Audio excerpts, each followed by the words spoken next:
topamboli mpe tonetoli yo na kombo na Yesu Masiya. Tolingi to recommande bavi na biso na maboko na yo. Seigneur, totatoli elonga na fin de l'année oyo, na vie ya moko na moko, liboso ya tolobi ete Amalek sera vaincu et il est déjà vaincu. Donc,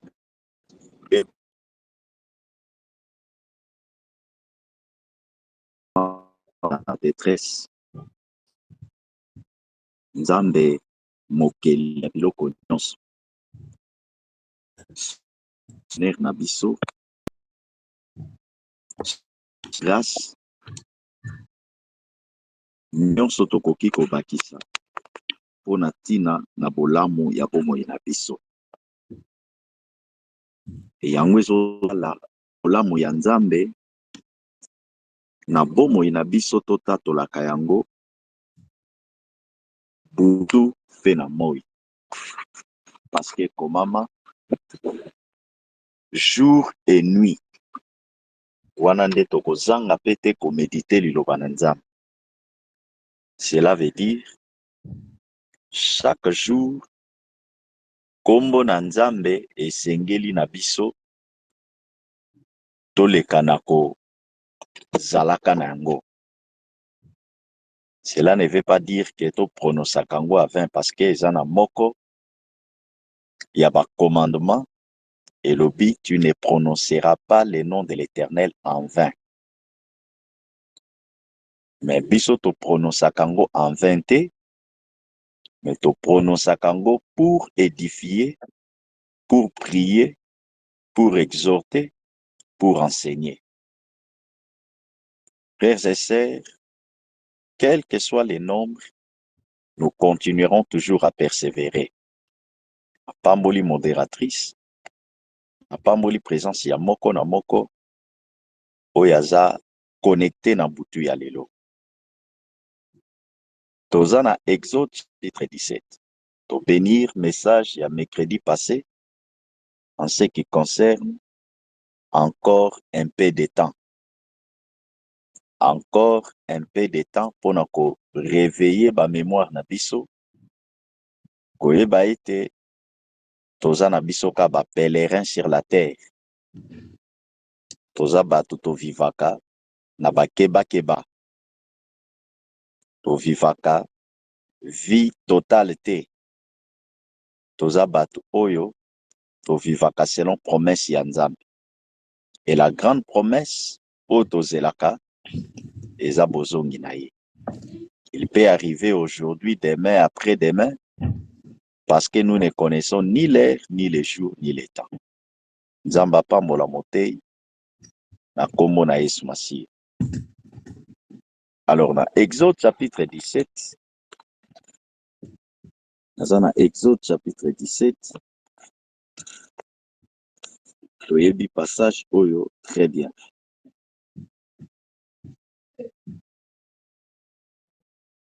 Et Dieu soit loué.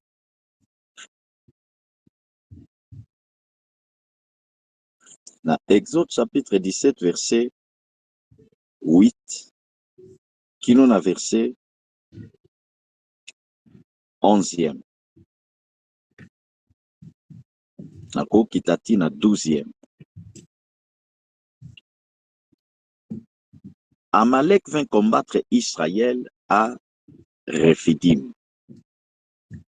Alors Moïse dit à Josué, choisis-nous des hommes sorts et combat Amalek.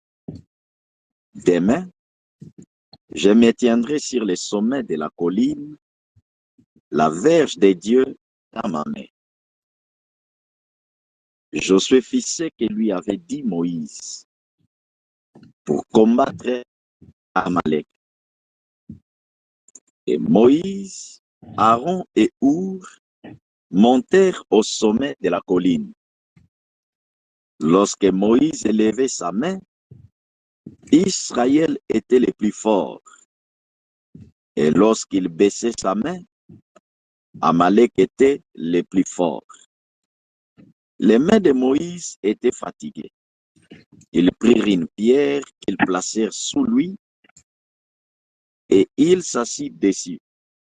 Aaron et Hur soutenaient ses mains, l'un d'un côté, l'autre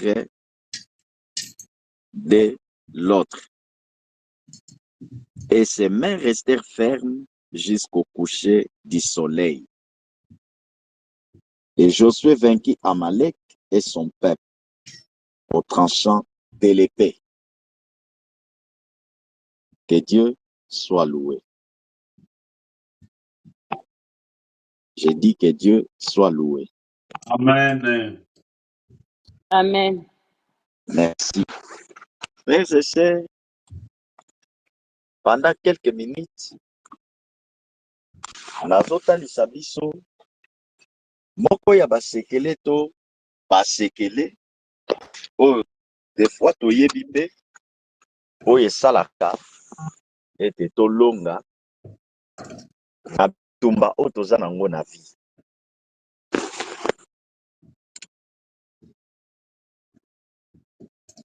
Israel azali libota na Nzambe oyo ndenge toyebi très bien, tout le monde oyebi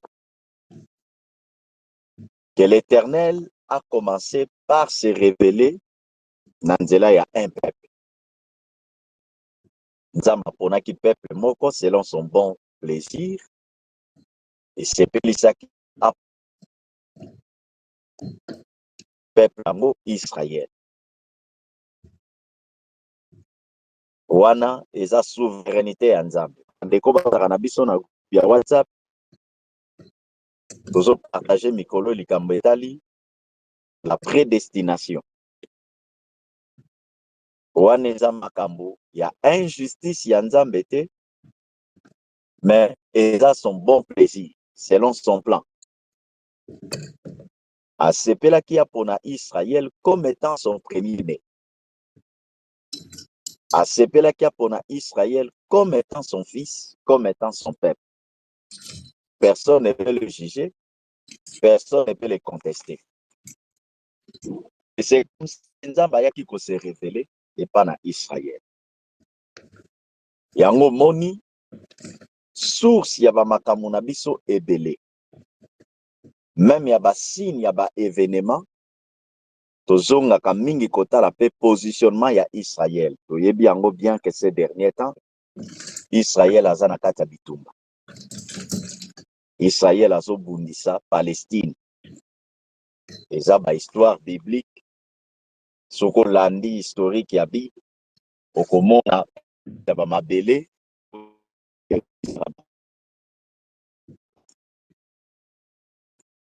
Frères, Israël abimi na kati na mboka na Egypte. Tanga na kati na mboka na Egypte azotambola. Destination azokene na mboka ya Canaan. Sous leadership ya Moïse. Nzambe atie ye liboso po akamba peuple na ye. Là, toyebi très bien. Babimi na kati na Egypte, bakatisi mer rouge, babani kokele. Tout ça, tote ya kango déjà toyebi eza symbolique, eza mateya minene. Kobima na bango na Egypte, c'est la délivrance. La grande délivrance ya vie ya mwana na Nzambe eza kobima na mokili. La sortie na mokili qui est l'image de l'Égypte. Tango babimi, bakangolami na maboko ya Pharaon, basali traverser, c'est-à-dire baleki na baptême.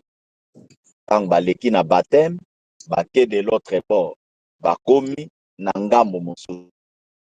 Na ngambo bakomi batiki Égypte, bakoti na kati ya désert. Ça aussi, c'est un message pour notre kotalisa ete la vie chrétienne, c'est une étape autokota. La marche avec Dieu, mais marche yango na kati ya désert. Nzele ezalaki mukuse, mais c'est l'Éternel qui a voulu que bakota na kati ya désert. Frères et sœurs, babandi marche na bango. Ndenge nga na yo pe marche. Siko vous allez remarquer que Amalek Moutaye Kobundisa Israël. Ce n'est pas Israël qui est allé combattre Amalek. Mais c'est Amalek qui est le premier ennemi qui est venu combattre Israël.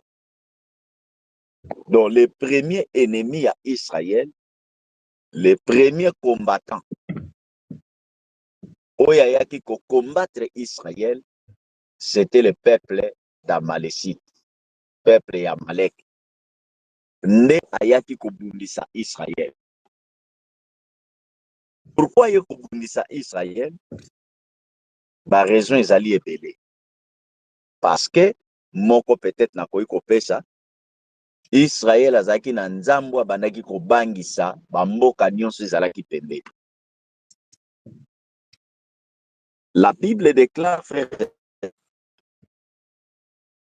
Amalek vint combattre Israël à Rephidim. Peuple a outi obimakalate, a outi na bouru, a zotambola, na kata désert, moko boye kobundisa ye. Là, tokwei mbala moko pour expliquer que nous sommes d'accord, nous tous, que la vie chrétienne est un combat. Eza mobimba otokutanaka nango. Donc, na nzela exhortation butu na lelo, tozo ko partager beaucoup plus na etali combat. La vie chrétienne, c'est le premier ennemi qui nous combat. C'est Amalek qui représente lui-même l'ennemi, le diable. Le premier ennemi, Oka Kobundiso, Oyaluka Égypte, Oyaluka Katuzonga na position initiale. Amalek. Chacun de nous a un Amalek naïe. Outi Koloba, vous remarquerez que ce n'est pas Israël qui a combattu Amalek, mais c'est Amalek qui est venu combattre Israël. Pour dire que vouloir ou pas, Amalek viendra te combattre. Olinga olingate. Nanzela oya nzambe. Amalek viendra te combattre. Et champ de bataille à makasi ya Amalek, qui est le diable, tozo comprendre, ezalaka na niveau ya makanisi. Les pensées. C'est pourquoi Christ a lobaki, bosambela, afin que vos pensées soient gardées en Christ. Parce que champ de bataille à makasi ya diable, ayaka ko injecter makambu na niveau ya ba pensée ya bato. Lorsque tes pensées sont yi, c'est-à-dire lorsque makanisi na yo ezwami, frères et sœurs, et pas na monguna satana, yeba que tout ce que tu vas faire et qu'on a influencé déjà par tes pensées. Parce que tes pensées, elles ont déjà vaincu. Yango chaque fois na lobaka que Yesu akendaki kokufa na Golgotha, nesika babengaki le lieu de crâne pour à détruire puissance nyonso ya ba pensée mauvaise. Toza na monde ya lelo tala ndenge bato bazokanisa. Parce que ça a la connexion à makanisi na motema. Lorsque vous pensez, ça descend directement dans le cœur. Et lorsque ça descend dans le cœur, yango est produit ça comme maintenant d'action. Et kobi malibanda car c'est de l'abondance de cœur que la bouche parle.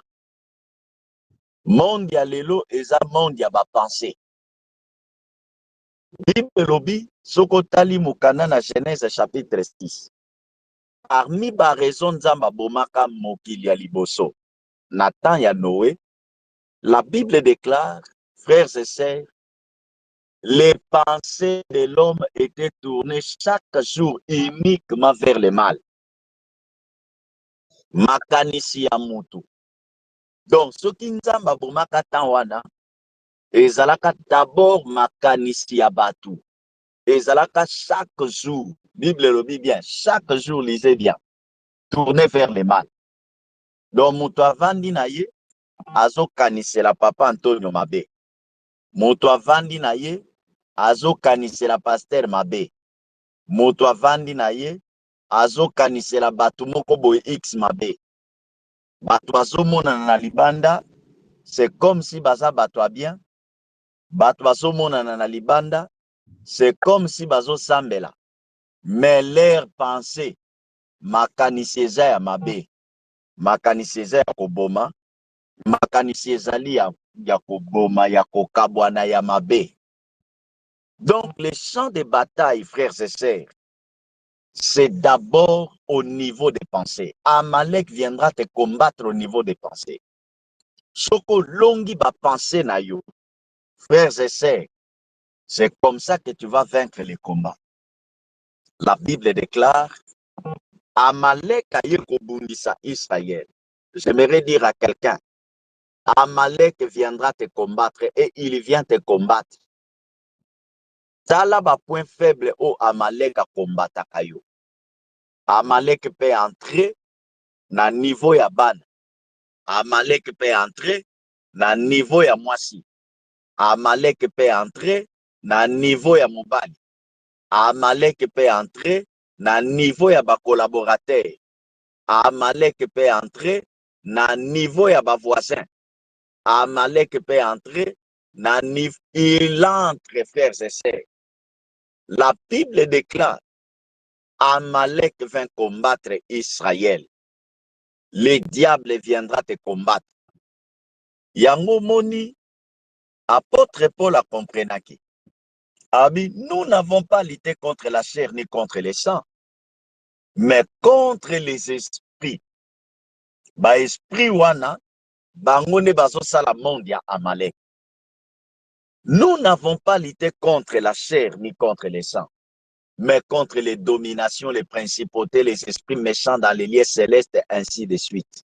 C'est pourquoi, à Kitinaché, Aobi, revêtez-vous de toutes les armes afin de pouvoir tenir ferme contre les risques. Abani ko énumérer ba armes.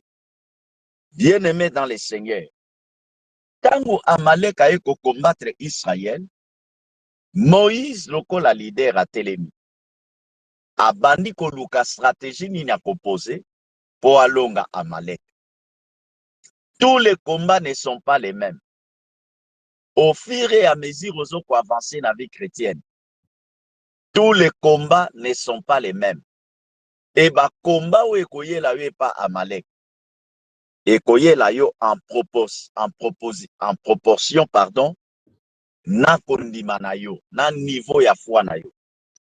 Parce qu'on ne peut pas te combattre si ta foi est en proportion te na niveau ya combat wana.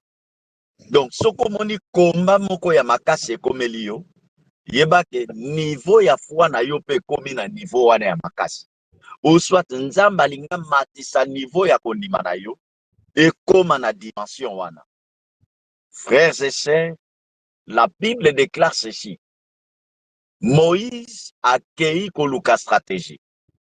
Donc, pour tous les combats, il y a toujours une stratégie. Pour tous les combats, on cherche d'abord les orientations. Comment je vais m'en sortir? Ba combat eza ya ba forme délai. Ba combat esanganaka na ba problème. Ba combat esanganaka na ba contre-temps.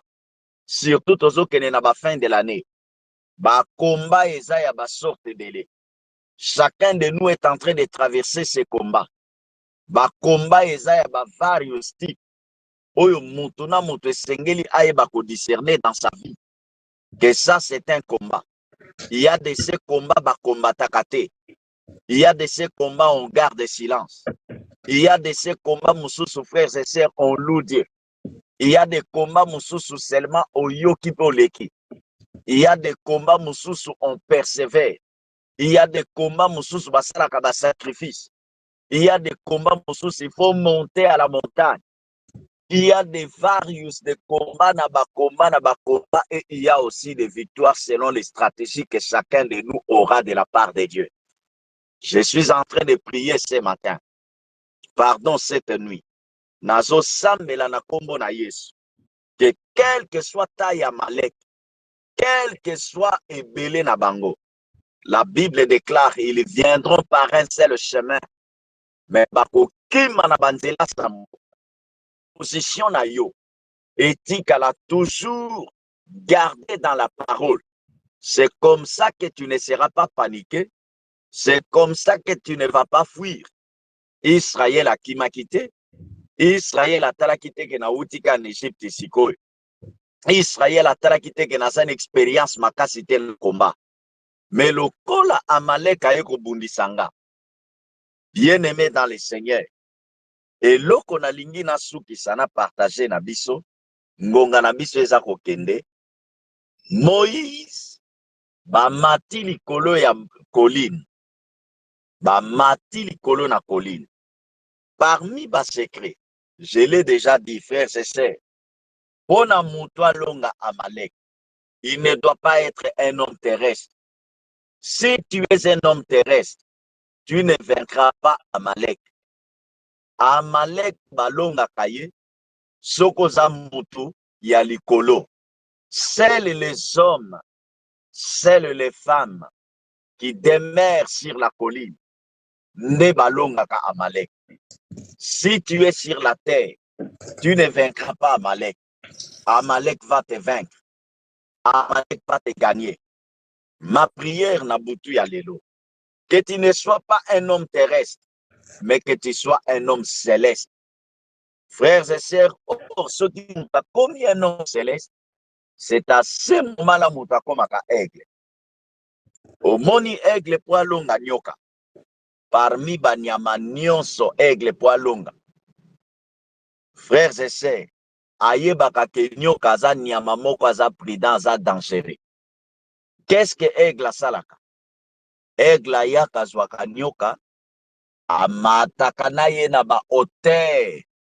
Parce que nyoka soko matine na ba hauteur, akomaka vulnérable, akomaka faible, aperdraka makasi, akomaka lisusu na puissance te. C'est pourquoi j'aimerais t'exhorter. Les hommes célestes sont des aigles. Les hommes terrestres, frères et sœurs, bakokoka kolonga Amalek te. Amalek, c'est lui le serpent. Christ a dit dans sa parole, je vous ai donné le pouvoir de marcher sur les serpents anciens, sur les scorpions, ces serpents anciens depuis le jardin, qui est l'incarnation du diable, qui est l'incarnation de Amalek. Oyolonga Amalek, oyolonga diable, oyolonga les serpents. Frères et sœurs, vous soyez au matisaye na ba hauteur. Soko matisiye na ba hauteur, akokoma vulnérable, akokoma faible. Je suis à la recherche des hommes et les femmes qui montent, des hommes célestes qui montent sur la colline, des aigles qui montent avec les serpents. Frères et sœurs, soko matisi nyoka, soki omati tango atikaka nyoka, nyoka kitaka na se, apedraka force na ye, et c'est comme ça que aigle abimaka vainqueur. Je te proclame plus que vainqueur devant Amalek. Na fin de l'année oyo, na vie na yo, na makambo koki kosala, na bakombo koko traverser, parce que c'est lui qui vient t'attaquer. Ye mutaso ya kwa attaquer yo. Mais yo position na yo, osa un homme céleste. Déclare avec moi que je ne suis pas un homme terrestre. Yango Christ alobaki, affectionnez-vous donc aux choses d'en haut et non sur celles qui sont sur la terre. Bien-aimé dans le Seigneur, bato belé avec Amalek azolonga bango parce que baza affectionné aux choses de la terre. Baza des hommes charnels, baza des hommes mondains, tout en étant enfants de Dieu. Mais ce sont des hommes charnels, ce sont des femmes charnelles, ce sont des hommes zélés charnels. Mais la volonté de Dieu, Isaac est monté na colline. Tango bamati na colline, il y a eu des résultats. La Bible déclare, c'est comme ça que Josué a kokaki kolonga Amalek jusque na coucher à soleil. Ba beti Amalek parce qu'il perdra qui force. Parce que force est outa na likolo. Force ezouta na bato oyo bamati na likolo. Ta force ne viendra ni de l'Orient. Ta force ne viendra ni de l'Occident. Tika na yo ko se plaindre. Tika na yo ko murmurer. Tika na yo ko sala ba calcul. Ta force monte à la montagne. Ozo remarquer loko moko boye. Oyo ezo ko suisa yo motema. Monte à la montagne, va prier. Ozo remarquer situation moko ezo umela. Monte à la montagne. Ozo remarquer combat moko ezo yela yo na ndako ya libala, na ndako wapi, na misala. Monte à la montagne. Ozo remarquer likambo X, Y. Monte à la montagne. Frères et sœurs, ne soient pas terrestres. Monte à la montagne. Demeure là-bas. Et là-bas, l'Éternel et Dieu t'accordera la victoire devant Amalek. Amalek sera écrasé. Au nom de Jésus-Christ, je le déclare que Amalek sera écrasé. Bien-aimé dans le Seigneur, c'est comme ça que Nasuka Nzambaza Koloba, j'effacerai de dessus des cieux la mémoire de Amalek. Nako effacer yango.